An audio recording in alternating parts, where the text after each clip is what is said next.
Okay, so before I get started on photographing Saturn, you can see right there, that's actually Jupiter, so Saturn's like right here. Can't really see it though. I just wanted to walk through my setup real quick. So once again, this is a Meade 70 AZ. It is a $50 used telescope that you can find on eBay for about that price range. So how I got it mounted onto the tripod was I 3D printed this mount right here, which is, like I said, 3D printed, and then it's screwed in right here, and it's duct taped to help finally add some stability to it. And then down here I also have a 3D printed T-ring adapter mount. I think that's what it's called. If you don't have a 3D printer, you can just get one of these for like 50 bucks. And honestly, you could get a base plate and just duct tape it like I did almost to the bottom of the telescope, and it will be able to work. So now let's move on to imaging Saturn. It's not really showing up very well, but you can start to see the outline of it really well. I just need to pinpoint this focus a little bit better. I also need to adjust the telescope. As you can see, it's moving pretty fast out of the frame. You can clearly see what it is.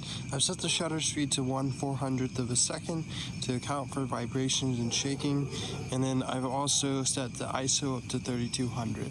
So the next thing we need to do is just take a series of photos. So that's what it actually looks like on my screen. So you can see it's just a tiny dot. So now we're going to take some photos of it. All right, here we go.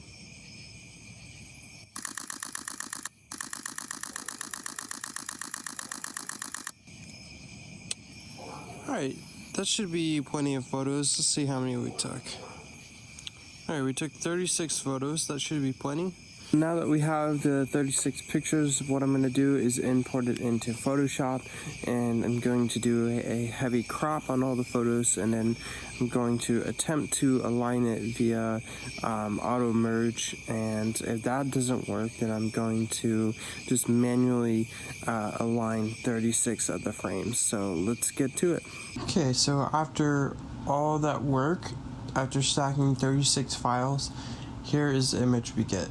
Very, very small, but I mean, it definitely is Saturn. So here's what it looks like in Photoshop. So you can see when I zoom in, it starts to get very pixelated very fast, but from a distance you can obviously see the rings of Saturn, which is really cool. Well, there's not really much color in this, and there's some chromatic aberration in it. I think it's a decent image of Saturn considering what it's being taken with.